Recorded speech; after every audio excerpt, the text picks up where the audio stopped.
Hello everyone, आज है 23 अगस्त और आज इस वीडियो में हम बात करने जा रहे हैं रिलायंस पावर के बारे में। अनिल अंबानी ग्रुप की कंपनी है और आज हालत बद से बदतर हुई है। 5% का लोअर सर्किट लगा और ये सिर्फ इसी कंपनी में नहीं हुआ है। अगर आप अनिल अंबानी ग्रुप की दूसरी कंपनी रिलायंस इंफ्रास्ट्रक्चर की बात करें तो 10 से 11% गिरा है ये।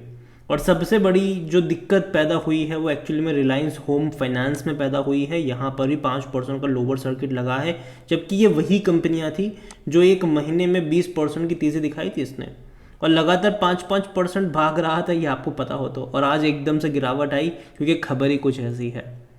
बहुत ख़राब न्यूज़ है, बात करेंगे उसके बारे में। लेकिन उससे पहले अगर आपने अभी तक चैनल को सब्सक्राइब नहीं किया तो प्लीज़ अभी इसे सब्सक्राइब कर लीजिए, क्योंकि आगे भी बहुत सारे वीडियोस हैं जो आपको काफ़ी ज़्यादा हेल्प करेंगे। तो देखिए, खबर जो है वो एक्चुअली में रिलायंस होम फाइनेंस से जुड़ी हुई है, लेकिन हम बात यहाँ पर रिलायंस पावर की भी करेंगे कि भैया इससे क्या असर हो सकता है। और जो खबर यहाँ पर निकल कर आई है वो यही है कि रिलायंस इंफ्रा और पावर के शेयर भी गिरते नजर आए। 14% तक गिरे थे एक्चुअली, आप अगर रिलायंस इंफ्रा की बात करें, क्योंकि भैया सी भी अब पीछे पड़ी है अनिल अंबानी के, और ये बिल्कुल भी अच्छी बात नहीं है उनके लिए। और काफ़ी गंभीर एलिगेशंस लगे हैं इस बार, और सिर्फ एलिगेशन ही नहीं लगे हैं, पनिशमेंट भी मिली है यहाँ पर। अगर आप देखो तो आज रिलायंस इंफ्रास्ट्रक्चर, पावर और भैया आज देखो तो होम फाइनेंस के शेयर में भी गिरावट हमें देखने को मिली, क्योंकि भैया सेबी ने आज यहाँ पर took punitive action against Anil Ambani and other key managerial personnels.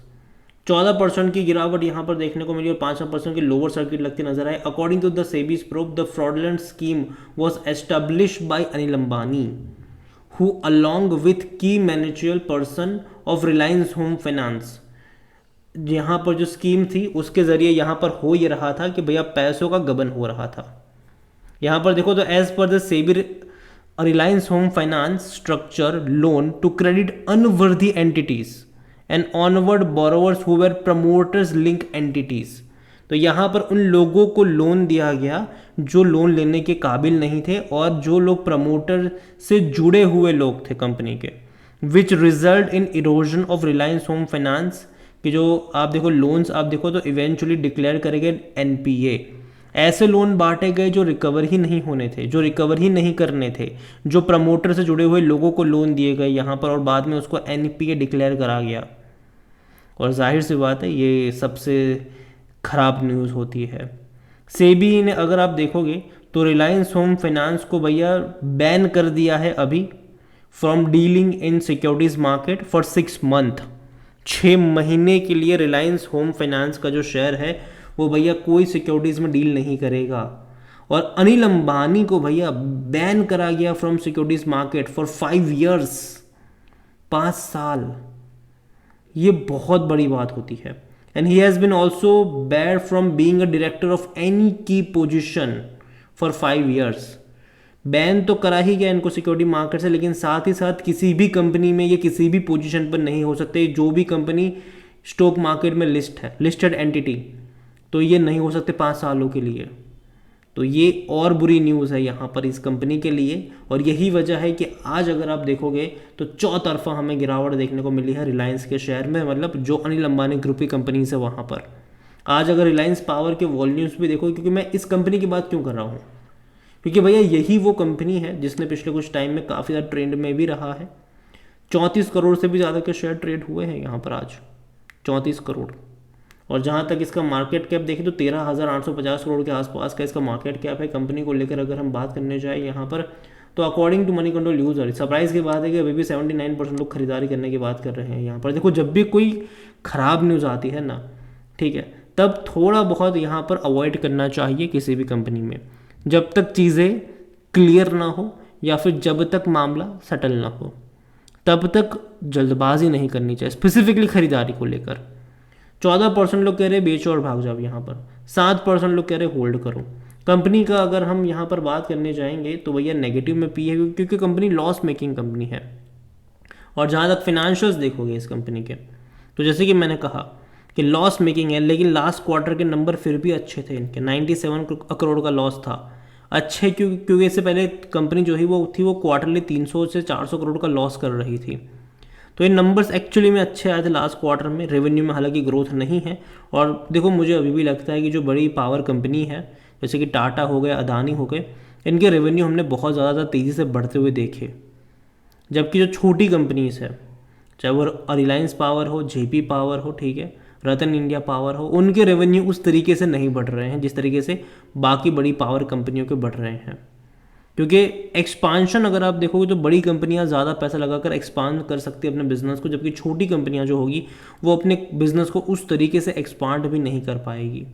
जहाँ तक शेयर होल्डिंग के बारे में देखें यहाँ पर रिलायंस पावर में, तो 23.24% की होल्डिंग प्रमोटर के पास है। प्रमोटर ने यहाँ पर बिकवाली ज़रूर करी, अगर आप देखो पहले 24.49% थे, बिकवाली ज़रूर हुई है। और यहाँ पर म्यूचुअल फंड के पास 0.22% का स्टेक है, 2.84% डोमेस्टिक इंस्टीट्यूशन के पास है और 12.71% एफआईज के पास है। ये जून क्वार्टर का शेयर होल्डिंग पैटर्न है, लेकिन मुझे नेक्स्ट क्वार्टर का शेयर होल्डिंग पैटर्न देखना है, क्योंकि ये सारे एलिगेशंस लगने के बाद कौन खरीद रहा था, कौन बेच रहा था, ये देखना इंटरेस्टिंग होगा यहाँ पर। तो नेक्स्ट क्वार्टर के जब नंबर अपडेट होंगे वो देखना इंटरेस्टिंग रहेगा। जहाँ तक रिटेल इन्वेस्टर देखो तो 28.29% की होल्डिंग है उनके पास, अदर पार्टीज 32.70% का स्टेक यहाँ पर लेकर बैठे हुए हैं। देखिए ओवरऑल अगर मैं बात करूँ रिलायंस पावर को लेकर, इवन रिलायंस इंफ्रा की बात करें या फिर रिलायंस होम फाइनेंस की बात करें, तो अभी तो भैया दूरी बना के रखो इनसे, क्योंकि जब भी किसी कंपनी के पीछे सेबी पड़ती है, ठीक है, तब थोड़ा बहुत डिस्टेंस मेंटेन करना ज़रूरी होता है। ब्राइटकॉम में हम ये चीज़ देख चुके हैं, ठीक है। इसके अलावा और भी कई सारी कंपनीज़ हैं जहाँ पर ये चीज़ें हुई है। और सबसे बड़ी बात यहाँ पर ये है कि एलिगेशंस लगना एक दूसरी बात होती है और भैया एक्शन लेना दूसरी बात होती है। सेबी ने एक्शन ले लिया है, 5 साल तक बैन कर दिया है भैया, ठीक है, अनिल अंबानी जी को 5 साल के लिए बैन कर दिया है। इवन रिलायंस होम फाइनेंस को 6 महीने के लिए बैन कर दिया है यहाँ पर सिक्योरिटी एक्सचेंज में। तो ये बड़ी बात है, बड़े एक्शंस, और ये तब लिए जाते हैं जब ठोस सबूत होते हैं, कुछ होता है, तभी ये एक्शंस लिए जाते हैं। अब देखना ये है कि भैया जो रिलायंस है उनकी तरफ से क्या रिस्पॉन्स आता है, और जो एलिगेशंस लगे हैं वो वाकई में सीरियस एलिगेशंस हैं कि भाई साहब अपने ही प्रमोटर एंटिटीज़ को यहाँ वहाँ से फेक अकाउंट बना कर लोन दिए गए और बाद में वो लोन कभी रिकवर ही नहीं करे। जाहिर सी बात है, जब खुद ही लेंगे तो रिकवर क्यों ही करेंगे, और बाद में उसको एनपीए के तौर पर डिक्लेयर करा गया, जो कि नेगेटिव चीज़ है यहाँ पर। तो देखिए ओवरऑल मैं इतना ही कहूँगा अभी के लिए कि देखो दूरी बना के रखो तीनों कंपनियों से।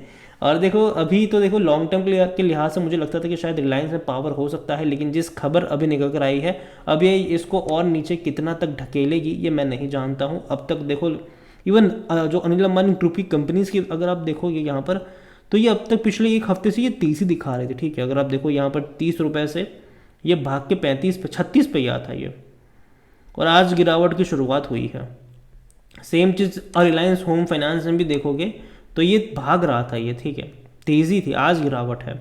इवन रिलायंस इंफ्रा का भी अगर आप ग्राफ ऑब्जर्व करोगे तो ऐसा ही था, ये भी दौड़ ही रहा था, आज ही यहाँ पर गिरावट आई है, बड़ी वाली गिरावट तो आज ही आएगी, ठीक है। तो ओवरऑल इतना ही कहूँगा मैं आपसे कि भैया जल्दबाजी मत करना, ठीक है, बॉटम फिशिंग करने की कोशिश मत करना जब तक चीज़ें क्लियर ना हो जाए तब तक। अगेन ये मेरा पर्सनल ओपिनियन है, कोई भी इन्वेस्टमेंट एडवाइस नहीं है ये। वीडियो को यहीं पे एंड करता हूँ, पसंद आया हो तो लाइक करो, शेयर करो, चैनल अगर आप पहली बार हैं तो प्लीज़ सब्सक्राइब करो। और रिलायंस पावर के बारे में क्या सोचते हैं, इवन रिलायंस होम फाइनेंस के बारे में आप क्या सोचते हैं, वो भी आप मुझे कमेंट में लिख के बता सकते हैं। Thank you.